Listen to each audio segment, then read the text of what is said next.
Hello, and welcome to episode 5 of the Pathway to Healing series. I'm Paula Elochi. I'm lead transformation coach with Directing Paths, and I am so honored, as always, with all of my amazing guests, but I'm so honored to have Ms. Shereka Dunston from Family Strategist LLC. She's here joining us today on episode 5 to discuss spiritual healing through self forgiveness. So, welcome. Thank you for being a part of Domestic Violence Awareness Month and the initiative. I have my little ribbon here so y'all can see my support. Um, so, what is Family Strategist LLC? Would you like to tell us a little bit about what it is that you do? Sure. So, first of all, thank you for having me, and thank you for just bringing this awareness around domestic violence awareness.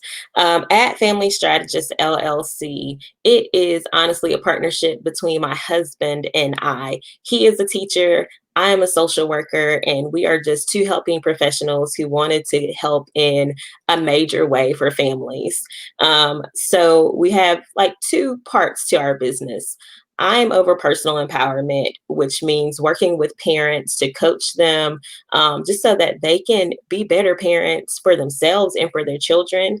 Also, offering like some wellness groups and classes for parents and their whole families, just so that they can be well and center their wellness. Whereas my husband, he works on the educational side with offering tutoring and helping parents navigate the school system and exceptional children information and just being that advocate for parents in the school system.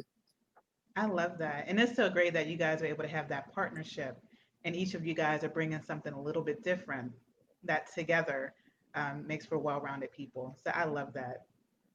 So Thank let's you. get started on this topic that we have here, spiritual healing through self forgiveness.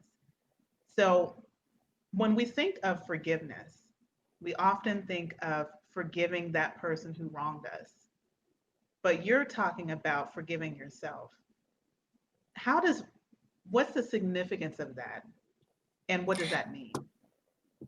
So, I think honestly, when people leave any type of abusive relationship, folks are usually preaching forgiveness for them so that they can move on. And it's usually forgiving that other person and healing in that way.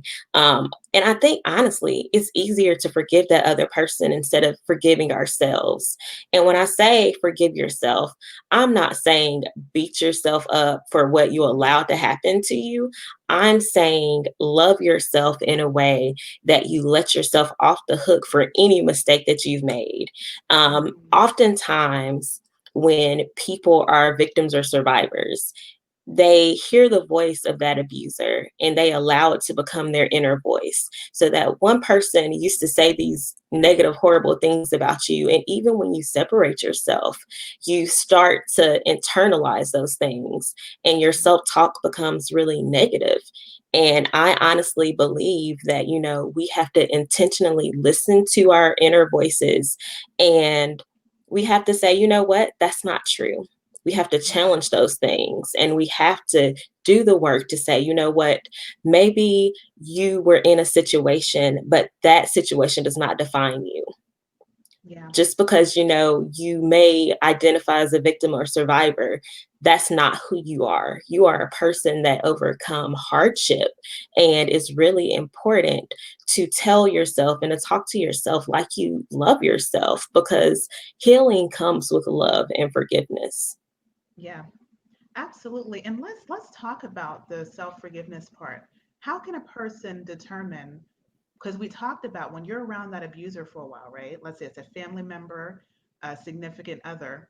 Sometimes you've been hearing that negative stuff about you for so long.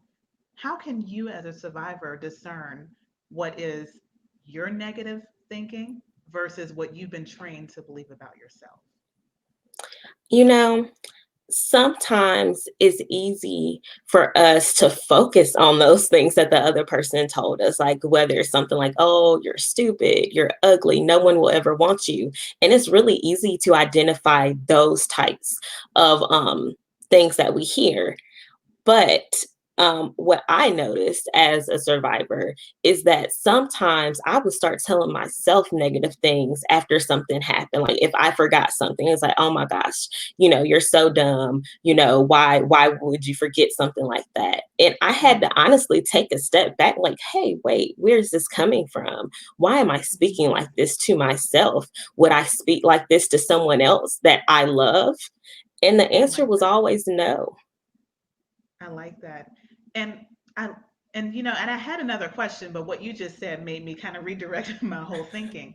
You said what I think when I speak to someone like this who I love. So a lot of times after abuse, is it fair to say that people start to hate themselves, or maybe they don't love themselves for feeling as though they were having a weak moment that they didn't get out of, or feeling as though they allowed something to happen to them? Is that normal for a person to feel when they're dealing with healing after abuse? I think so. And, I hesitate to use the word hate because I don't think anyone would go around saying, I hate myself. But there are self esteem issues, there are self love issues that people deal with when they leave abusive situations. And I think, abusers set out to make sure that they affect your self-esteem so that you do second guess yourself and you do lose confidence. So it takes some work and some practice to turn that around. Yeah. And how can a person start to turn that around? What are some steps they can take to start to that self forgiveness process? So I always recommend to the clients I coach, even to friends, that, first of all, you have to recognize your self talk. Like before you can evaluate it for how positive or negative it is, you have to just pay attention to what you're telling yourself. And it's so automatic. And we just go through emotions a lot of the times. So we have to take a step back, and really think about what we're thinking and saying. So the first step is just paying attention to the thoughts Hmm. that are, swarming in your head about yourself. And then that next step is, I like to say, evaluating that talk. So, what are you saying to yourself? Are you calling yourself names? Are you beating yourself up over things? Or are you encouraging yourself? And so that'll help you decide if it's, positive or negative. And when you notice patterns of negative self talk, then you have to determine if those things are true. And usually that negative self talk isn't even true. Hmm. They're just things we make up and tell ourselves. Yeah. What is your advice for someone who is learning to forgive themselves, but let's say that person who abused them, let's say as a family member, and I'm bringing this up because holidays are approaching, and I mentioned this on a live I did earlier. Some of us are getting anxious having to be around those old, abusers or whoever, because let's be real, in a lot of our families, we're still interacting with them. A lot of us don't have that luxury, right, of being able to be like, I'm not talking to Uncle So and so, I'm not talking to my dad or whatever. How can a person regain or keep their power, keep their sense of self worth when they still have to be around that person who throws little jabs or does little things? What's some advice for that? So, the advice I give, and I don't know how helpful it'll be to other people, but Come on, let's try um, boundaries are important. And it doesn't matter Yes. who the people are. It could be your mom, it can be your dad, it could be grandma, grandpa, uncle, auntie. It doesn't matter. Boundaries are boundaries. When people cross your boundaries and cross that line, it is okay to tell them that they have crossed the line. And it's also okay to remove yourself. And that could be Mhm. for a few moments to go catch your breath outside or just go to the bathroom. Or, if you need to call it a day and go home and leave that Thanksgiving dinner or what have you, that's okay. Because at the end of the day, we have to take care of ourselves and we have to protect our peace. And there's just way too much going on for us to intentionally put ourselves in a situation to make us feel bad. And some folks, they won't respect it, and that's okay. And my second piece of advice: no is a complete sentence. Mm, come No. on. And, people don't Hmm. like it. And that's okay. I have a toddler. He hates hearing no, Oh but yeah. it's an Hmm. important and it's a powerful word. So we have to use that with adults like us and with children. And it's just Yeah. that it's no. You don't have to offer an explanation. You don't have to offer anything else. But no. And you can walk away. Like, I want to give permission to people to give themselves permission to walk away from things that don't serve you. You know how powerful that is? You know how powerful it is to be able to say no? Because so many times people, and I can speak for myself, no feels like it needs to be justified or backed up with no because I don't feel well. We'll even make up reasons for the no. No, because I have a doctor's appointment. No, I'm good and well, we don't have a doctor's appointment. But you saying no is enough. And that feel like that is key. That is key for self-forgiveness too, being able to say, I deserve to set this boundary and just say no. Right. And it is key for forgiveness, whether you're a survivor or not. I just think saying no is so hard for people because at some point people turned it into a negative word. No is not negative, you know? Yeah. And what's the point of saying no if you're just going to give in, like, you know what, whatever, yes, and you give that power away. And Right. specifically for people who are survivors or victims, however they choose to identify themselves, they need their power back. Hmm. And that's one word that you can use to get your power back. I love And that. so I encourage folks to use it and use it often. I like to say, build up your no muscles, just practice it. I listen. Mine are getting good. So, and I'm asking, for anyone tuning in, if you guys have any questions, feel free to put them in the comments here, and I'll uh, show for Shereka. But one thing I know along my journey, what was difficult for me was as you're trying to heal, having those close friends and family who mean well, right? But they're just shocked at the amount of the abuse that you went through and that you didn't speak up about it, and what that does to your self-esteem as well. What advice would you give to someone who's like, okay, so I'm trying to heal. I'm learning how to forgive myself because I'm beating myself up all the time for all the stuff I went through, or maybe it's a relationship and there's a pattern of people that you're choosing or allowing in your life and you're hearing from the outside, well, you ain't learned from the last person. You know, what is that advice for kind of blocking that outside negative? Because it's, to me, it's still kind of negative, even if it's the truth. But it's not adding to the process. So, what is your advice on that? Because I think a lot of us who have a hard time saying no have a hard time saying no to those ones who are close to us, right? Right. So, one of the most simple things you can do is change the subject. Mm, And then, people are forced to talk about something else because sometimes we are a little hesitant to say things that we think will offend our friends, even if they're saying offensive things to us. Um, mm-hmm. but you got to give yourself permission. You know what? I don't want to engage with this right now, so I'm changing the subject. And if that doesn't work, sometimes you just have to remind people to be helpful, because some people really do mean well. But just, Yeah. asking them a question. So, how do you think this is helping me right now? And Mm, it'll make them pause for a second, like, oh, wait. I Um, like that. yeah, I like that because it's allowing them without saying back up to kind of back up and take a step back. Like, so if you were in my shoes, how would this information help you? Right? right. No, no, that's a great point. So, how do you know that you're two questions? One question is, what do you suggest for those who kind of, I don't want to say backslide, but those who have gotten pretty far in their journey of self forgiveness, something happens and they're back to square one. And I think a lot of times, and I don't know exactly what the term is for that when you get to and you almost relapse. you know any words of encouragement for someone like that who has gotten far, maybe they allowed someone back into their life because they start to feel like I'm strong enough, I exercise my no muscles, I have my boundaries, but they let it down.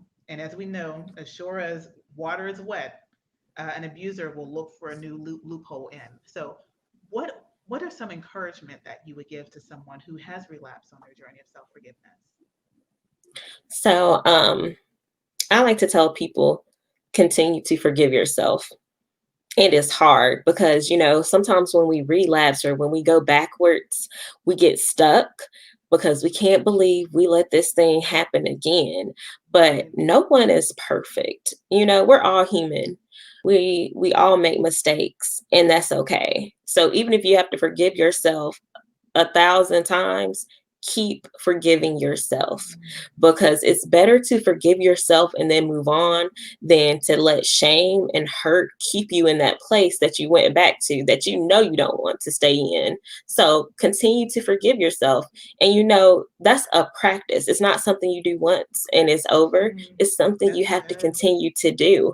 And it may take a little help from folks around you. It may take going to a therapist and talking about it. It may take going to like an agency that specializes in this type of pain, and that's okay. But Yeah. I have to encourage people to keep moving forward, even when you mess up, even when you slip up. Like, as long as you can recognize that and make any type of motion forward, you will be okay. I love that. And giving yourself that patience and that it's a process. It's not a one stop.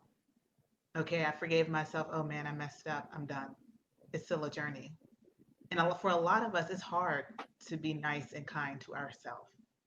We'll be kinder to anyone else on the outside who doesn't even deserve it. But for whatever reason, when it comes to us, it's very difficult. Definitely. And I will say, the times I struggled with that the most, I had to like pause, sit down, and journal about it. So I would literally write out the negative thing that I said to myself, Oh, I and I love would that. evaluate to see if it was true or not. 99% of the time, it was false information, and I would have to make myself write down an accurate statement of what was going Mm, on in that moment. And after a while of doing that, intentionally writing it down and holding myself accountable to, being kind to myself, I started doing it automatically without having to stop and journal about it. I love that. And if you're catching the replay, I'm going to be putting comments in here. You did it so much so that it became a habit, just like negative self talk becomes a habit too. So that is Right. so powerful when you see something written down and you're like, wait, that's not me. That's not true. And then you're suggesting, why don't you write something that is true about yourself? Right. That is amazing. I love that. I'm gonna have to borrow that. I want to read this comment really quickly from Darnell. He said that's good. Make them take responsibility for their attempt to help or support. How is your support helping me? That's good. Yeah, yeah. Because I think sometimes people get so focused on I'm helping, I'm trying to help you, I'm trying to help you. They're not respecting that boundary either. When you're saying, I'm on this journey. You know what I mean? Let me do me. I'll let you know when I need help this time around, but you're not helping because I was already controlled. And now Right. you're trying to control this process. I don't need that. But people, I don't think they can see it. Exactly. So we talked about what self forgiveness is, how to get to self forgiveness.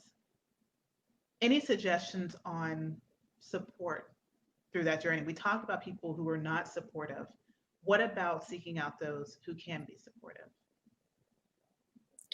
So, when seeking out someone that's supportive, we have to make sure that we are seeking out people who are genuinely there to help us. And sometimes helpers show up, looking like helpers, but they're not really helpers. They could just be nosy people. They could Mm-hmm. just, want to know your business so they can go report it out to someone else. So we That's it. have to be really careful with guarding our hearts and our spirits and our minds, honestly. And I'm not saying, put up a huge barrier and don't let anyone in, but I Mm-hmm. am saying be careful when you share things with people and don't give people too much information at one time. You have to build trust with people, you have to build that relationship. And sometimes when people leave an abusive situation, no matter what type of relationship it is, they're seeking for someone, to be there for them and someone they can trust. But we have to be careful with that. Because we don't want to end up in another situation where someone's taking advantage of us or causing harm to us. I'm sorry. Ooh, I felt that. Everything in me. But that is so true. But that's why a lot of times the easiest way to get back into something that's not good is when you're trying to heal. Because it's Exactly. almost like there's something in your spirit that's like, I just need help. I just need Mm-hmm. support. And like you mentioned, they might helpers come in different forms, but when you're in need and you're just like, I just need this help, I just need something. Um, I love that you said guarding your spirit and guarding your mind. And I'm even going to say being able to discern is this person's intentions true? Is it good? And the only way you're going to know is to test it, Exactly. right? And Right. look at that fruit. Uh-huh. What's happening? You know what I mean? To see what type of person that they are. I love that. I love that so much. So, did you have anything to add? Because if not, I would love for you to let people know how it is that they can find you. But first, I want to see if you have any closing statements. I can't even believe we've been The on this long. It felt like it just started. Right. It went so Right. quickly. The thing I would add, and this helped me in my healing journey and in my forgiveness journey, it's okay to seek professional help. And I know a lot of times folks who look like us are a little weary for, good reasons. Yeah. But it's okay to seek help. It's okay to talk to a professional. It's okay, to admit to yourself and to someone else that you have a problem that you're dealing with, in order to find that healing. And helpers come from a variety of different places. So it's okay, if you feel more comfortable going to a person, that's spiritual or religious, that's fine. Find that support. It's okay, if there's someone in your family or in your friend group who can support you. But it's also okay to go to like a therapist or a Yeah. counselor or a support group as well. Like there are so many different paths to healing and there's so many journeys and there's no one size fits all. Yeah. I love that. That perfectly wrapped everything up. And I love how you tied it all in the pathway to healing because that is the point. There are so many different paths. And how can people find you if they would like to reach out to you? Okay, so probably the easiest way to find me is at sherekadunston.com. You can also find me on like Instagram at Life Coach Shereka. On Facebook is Life Coach Shereka Dunston. And then also FamilyStrategist.com for my business with my husband, or you can find us on Facebook or Instagram as well at like Family Strategist LLC. Um, and I welcome, folks finding me, interacting with me online. I love that. I enjoy it. If you want to, slide a comment in the DMs, I'm all for that as well. Thank you. Thank you so much. I so appreciate you being here. That topic is so, so needed because so many of us have to learn how to forgive ourselves. And it's not easy. But I love that you said it's a path, it's a journey. So I want to Thank you thank so you. much. You're welcome. Thank you so much for joining. And as always, thank you guys for tuning in. If you're catching the replay, I thank you. If you're catching the live, I thank you as well. I'm Paula Elochi, the lead coach of Directing Paths LLC. I have my contact information at the bottom. I provide transformation coaching for those who are looking to reclaim their power after abuse. So thank you again, Shereka. And if you could stay on for a second, I'm going to go ahead and end the live.